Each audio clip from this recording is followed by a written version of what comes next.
Bismillahirrohmanirrohim. Assalomu alaykum va rahmatullohi barakatuh. Bugun sizlar bilan ultratovush tekshiruvidagi artefaktlar haqida gaplashamiz. Asosan gaplashadigan artefaktlarimiz ko'p uchraydigan artefaktlar bo'ladi. Ultratovush har xil muhitda yoki muhitlarning chegarasida o'zini har xil fizik xususiyatlarini ko'rsatadi. Bitta xususiyati bu ultratovush muhitga tushgandan keyin muhitni to'liq kesib o'tishi hisoblanadi. Ikkinchi xususiyati ultratovush bu muhitda yutilib ketadi. Uchinchi xususiyati ultratovush muhitlar chegarasidan to'liq qaytishi mumkin yoki qisman qaytishi mumkin. To'rtinchi xususiyati bu muhitda ultratovush har tomonga chochilib ketadi. Beshinchi xususiyati ultratovush muhitlar chegarasida ma'lum bir burchakda og'adi, ya'ni sinadi. Mana ko'rib turganingizdek, bitta muhitdan ikkinchi muhitga o'tgan ultratovush yo'lda davom etyapti. Bu joyda ultratovush bir qismi davom etyapti, bir qismi orqaga qaytyapti. Bu joyda ultratovush to'liq orqaga qaytyapti eho sifatida. Mana bu joyda ultratovush muhitga tushgandan keyin yutilib ketyapti. Bu joyda ultratovush to'g'ri ketmasdan ozgina sinib tarqalyapti. Bu joyda bo'lsa ultratovush muhitda chegarasi g'adur-budur bo'lganligi sababli har tarafga sochilib ketyapti. Mana shu xususiyatlar bo'lganligi sababli artefaktlar yuzaga keladi. Artefakt bu anatomik jihatdan mavjud bo'lmagan narsalar, ya'ni yo'q bo'lgan narsalar ultratovush fizik xususiyatlaridan kelib chiqib, bizning tasvirimizda paydo bo'lib qolgan chizgilar yoki tasvirlarga aytiladi. Ya'ni aslida bu narsalar yo'q, lekin ultratovush ba'zi xususiyatlari sababli bizning ko'zimizga tasvirda ko'rinib qoladi. Birinchi artefakt bu akustik soyalanish artefakti. Kuchli eho qaytaradigan muhitlar yoki tuzilmalarning orqasida hosil bo'ladi. Natijada bu tuzilmaning orqasida qorayish sohasi paydo bo'ladi, ya'ni qora soya paydo bo'ladi. Bu soha anehogen deb aytib bo'lmaydi, chunki anehogen degani bu muhitdan ultratovush to'liq o'tyapti va orqaga umuman eho qaytarmayapti degani. Bu soha ultratovush kelmaganligi sababli orqaga eho ham qaytarmaydi. Shuning uchun qora ko'rinadi.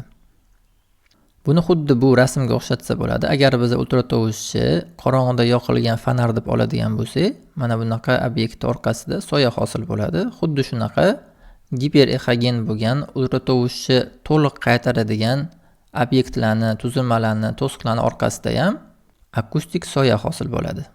Endi qaysi giperehogen tuzilmalar artefakt berishini ko'rib chiqamiz. Birinchi navbatda bu suyakning kortikal qavati. Bu joydan ultratovush to'liq orqaga qaytib ketganligi sababli, umuman ultratovush o'tmaganligi sababli orqasida akustik soyalanish, ya'ni bunaqa qora soya zona paydo bo'ladi. Qovurg'ani ultratovush qilinganda qovurg'ani kortikal qavatidan orqa tomonga ultratovush o'tmaydi. Natijada bu yoqdan ma'lumot ham kelmaydi. Shuni hisobiga bu joy qora bo'lib ko'rinadi. Mana ko'rib turganingizlar, bu giperehogen oq bo'lib turgan joy bu qovurg'ani kortikal qavati. Bu akustik soyalanish artefakti jigar ultratovush qilganimizda juda ham yaxshi ko'rinadi. Mana bu turgan qop-qora bo'lib turgan joylar bu akustik soyalanish artefakti. Qovurg'ani orqa tomoniga ultratovush o'tmaganligi sababli bu joydan ma'lumot kelmaydi. Natijada ultratovush tasvirida bu joy qora bo'lib ko'rinadi. Undan tashqari kalsinatlar toshlar ham akustik soyalanish artefaktini beradi. Mana masalan bu o't qopidagi tosh o'zini orqasida akustik soya hosil qilyapti. Ma'lum bir vaqtdan keyin qarasak, bu toshning joyi o'zgargan bo'lishi mumkin, lekin tosh o'zgarganda ham akustik soya toshning orqasida qovuradi. Ya'ni bu giperehogen bo'lgan toshning orqasiga ultratovush o'tmaydi. Natijada bu yerdan ma'lumot kelmaydi va akustik soyalanish artefakti hosil bo'ladi. Bemor yotgan holatda tosh mana ko'rib turganingizdek joyi bu joyda bo'lsa, uni orqasida akustik soyalanish hosil bo'layotgan bo'lsa, bemorni turg'izganda tosh o't qopini tubiga kelib tushgan va ultratovushni bu tomondan qilgan mahal bu joyda yana akustik soyalanish artefakti hosil bo'ladi. Aslida bo'lsa ultratovushni qaytishiga sabab, ya'ni giperehogen bo'lishiga sabab ikkita muhit o'rtasidagi farq degan edik. Suyak kortikal qavati bilan yumshoq to'qimani o'rtasidagi muhitlar impedansi katta farq qilgani uchun giperehogen bo'lardi. Undan tashqari gaz ham bor edi, ya'ni havo yoki o'pkadagi muhitda impedansi yumshoq to'qimadan keskin farq qilgani uchun bularning o'rtasida ham giperehogen chiziq hosil bo'lardi, ya'ni ultratovush yumshoq to'qimadan gazga o'tmasda to'liq qaytib ketardi. Xuddi suyakka o'xshab havoda ham akustik soya hosil bo'ladi, faqat suyakka akustik soyasi aniq tiniq soya bo'ladigan bo'lsa, gazdan hosil bo'ladigan akustik soya xira akustik soya bo'ladi. Suyak bilan havoni o'rtasida muhit jihatdan ham farq bo'lgani uchun ularning akustik soyasida ham farq mavjud bo'ladi. Mana bu ko'rib turganimiz siydik pufagida hosil bo'lgan tosh, kalsinatli tosh, xuddi suyak kortikal qavatiga o'xshagan qattiq zich bo'ladi. Shu sababli buni orqasida toza akustik soyalanish hosil bo'lyapti. Lekin mana bu jigar va tegida turgan oshqozonni ichida gaz mavjud. Mana shu gaz giperexogen hududni hosil qiladi. Giperexogen hududni orqa tomoniga bo'lsa ultratovush o'tmaydi. Natijada bu yerda ham akustik soya hosil bo'ladi. Faqat akustik soya xira akustik soya hosil bo'ladi. Ya'ni suyakka o'xshagan qop-qora emas, kulrangga yaqin bo'lgan akustik soya hosil bo'ladi. Kelinglar endi tiniq akustik soya hosil qiladigan strukturalarni ko'rib chiqamiz. Suyak kortikal qavati, mana suyak kortikal qavati orqa tomonga ultratovush o'tkazmagani uchun orqa tomonida akustik soya hosil bo'ladi. Ya'ni ma'lumot orqa tomondan kelmaydi, shu sababli qora zonalar paydo bo'ladi.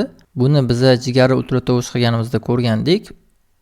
Qovurg'ani kortikal qavatining orqasida hosil bo'lgan hudud ultratovush o'tmagani sababli qora bo'lib ko'rinardi. Ya'ni akustik soya berardi. Undan tashqari mana buyrakning ichida hosil bo'lgan tosh ham o'zini orqasida akustik soya hosil qiladi. Ya'ni tosh giperexogen bo'lib, ultratovush bo'tdan o'tmaydi. Natijada orqa tomonida ma'lumot kelmayotgan hudud paydo bo'ladi. Bu hudud qora bo'lib ko'rinadi. Lekin aytib o'tishimiz kerakki, hamma toshlar ham akustik soya bermaydi. Mana bu buyrakdagi ikkita kichkina toshlar o'zidan akustik soya bermayapti. Endi xira akustik soyalar haqida gaplashaylik. Mana bu oshqozonni ichidagi suyuqlik, ya'ni oshqozonni ichi suyuqlik bilan to'lgan bo'lganda, bu joy anexogen hudud bo'ladi. Oshqozonni ichida suyuqlik bo'lganining hisobiga bo'tdan ultratovush o'tib ketadi va bu yerdan anexogen hudud sifatida ko'rsatadi. Ichida mana suzib yurgan giperexogen strukturalarni ko'rsanglar bo'ladi. Lekin agar bu joyda gaz bo'ladigan bo'lsa, mana bunaqa, ya'ni havo bo'ladigan bo'lsa, bu hudud giperexogen hudud bo'ladi. Birinchi qismi, ikkinchi qismi, ya'ni giperexogen hududni orqa tomoni ultratovushni o'tkazmaganligi sababli akustik soya hosil qiladi. Lekin bu akustik soyamiz bizada xira akustik soya deyiladi. Xuddi shunaqa ichiylarni ko'radigan bo'lsak, ichiylar ham yumshoq to'qima, ichida suyuqligi mavjud bo'lgan strukturalar. Bularni ultratovush qilganimizda ichak devorlari, ichidagi yumshoq to'qimalar, suyuqliklar ko'rinadi. Lekin agar bularning ichi gaz bilan to'lgan bo'lsa, mana ko'rib turganingizdek, giperexogen hududlar paydo bo'ladi. Bu ichini bo'shliqlardagi gaz, uni orqasida bo'lsa xira akustik soyalanish zonasi paydo bo'ladi. Ma'lum bir kasalliklarda ham yumshoq to'qimalar orasida agar gaz yig'iladigan bo'lsa, masalan, gazli gangren degan kasallik bor. Mana bu normadagi yumshoq to'qimalarni ko'rayotgan bo'lsanglar, mana bu mushaklar bo'ladigan bo'lsa, agar ular orasida gaz yig'iladigan bo'lsa, gaz pufakchalari bunaqa giperexogen hududni beradi va uni orqasida xira akustik soyalanish hududini paydo qiladi. Keyingi ko'p uchraydigan artefakt turi bu akustik yorug'lanish artefakti. Eho qaytarmaydigan, ya'ni anexogen jismlarning orqasida ultratovush ko'proq o'tishi sababli yuzaga keladi. Bunda xuddi soyalanishga o'xshagan, faqat soyalanishda qora bo'ladigan bo'lsa, bunda oq zona paydo bo'ladi, ya'ni yorug'lanish, akustik yorug'lanish artefakti hosil bo'ladi. Bu xuddi mana bu rasmga o'xshaydi. Qop-qorong'i xonada fonar bilan suyuqlikni orqa tomonida yanada yorug'roq bo'lgan joyi paydo bo'lishi. Xuddi shunaqa ultratovushda ham suyuqliklarning orqasida akustik yorug'lanish artefakti hosil bo'ladi. Mana bu yerda ko'rib turganingizdek suyuqlik bor bo'lgan bo'shliq, anexogen hudud, orqasida akustik yorug'lanish artefakti hosil bo'lgan. Akustik yorug'lanish artefaktining yuzaga kelishiga sabab shuki, mana bu joyga kelgan ultratovush keyingi chegaragacha to'siqsiz yetib boradi.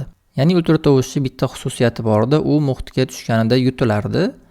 Endi bizning ultratovushimiz atrof to'qimada yutilib bu joyda yo'qolib ketadigan bo'lsa, mana bu anexogen hudud eho qaytarmagan uchun, ultratovush to'liq o'tkazgani uchun ultratovushni yutmasdan o'tkazib beradi. Ya'ni anexogen hududning orqasida ultratovush yetib borishi mumkin bo'lgan hudud ko'proq bo'ladi. Ya'ni pastroqdan tasvir olish imkoniyati paydo bo'ladi. Ultratovush pastgacha ko'proq yetib boradi. Mana bu buyrakdagi kistaning orqasida akustik yorug'lanish artefakti hosil bo'lyapti. Mana bu yerda akustik soyalanish va akustik yorug'lanish artefaktlarini bir-biriga solishtirsanglar bo'ladi. Giperexogen hududning orqasida hosil bo'ladigan bu akustik soyalanish artefakti, anexogen hududning orqasida hosil bo'ladigan bo'lsa, akustik yorug'lanish artefakti deyiladi. Agar eshitgan bo'lsanglar, ichinglar agar gaz bilan to'lgan bo'lsa, uni tagidagi a'zolarni ko'rishga xalaqit qiladi. Ya'ni ichlarning ichidagi gaz giperexogen bo'lib turib, uni orqasida akustik soyalanish artefakti hosil bo'ladi. Bu bo'lsa chuqurroq joylashgan to'qimalarni ko'rishga xalaqit qiladi. Ayniqsa ginekologik tekshiruv qilinayotgan mahalda qorinni ustidan ultratovush bilan tekshirganda ichaklarda gaz bo'lishi bu chanoq bo'shlig'i a'zolarini ko'rishga juda ham xalaqit qiladi. Shu sababli gazli ichimliklar yoki gaz hosil qiladigan narsalar iste'mol qilmaslik so'raladi. Yana bitta so'raladigan narsa bu CD pufagini suyuqlik bilan to'ldirib kirish so'raladi. Bunga sabab bu ikkinchi artefaktimiz, ya'ni akustik yorug'lanish artefakti. Akustik yorug'lanish artefakti tufayli CD pufagi agar suyuqlik bilan to'lgan bo'lsa, chuqurroq a'zolardan yaxshiroq tasvir olish imkoniyati paydo bo'ladi. Shu sababli ginekologik a'zolarni tekshirayotgan mahalda CD pufagini to'ldirib kelish so'raladi. Keyingi artefaktimiz bu qirra soyalanish artefakti. Bu artefakt refraksiya hodisasi tufayli yuzaga keladi. Ya'ni ultratovush xuddi yorug'likka o'xshab turib, bitta muhitdan ikkinchi muhitga o'tganda sinadi. Qaramni tasviri ham ozgina qashaygan. Refraksiya hodisasi tufayli ultratovush xuddi yorug'lik singaniga o'xshab turib, ikkita muhit o'rtasida sinadi. Ya'ni ultratovush o'zini burchagini ozgina o'zgartiradi. Buni natijasida datchikka ultratovush qaytmaydigan soha paydo bo'lib qoladi. Mana ko'rib turganingizdek, anexogen hududda qirrasidan ultratovush ozgina sinyapti va bu joyda ma'lumot qaytmaydigan soha paydo bo'lib qolyapti. Ma'lumot qaytmaydigan sohani ultratovush qurilmasi qop-qora soya sifatida qabul qiladi. Mana ko'rib turganingizdek qon tomir chekkalarida hosil bo'lgan qora chiziqlar bu qirra soyalanish artefakti hisoblanadi.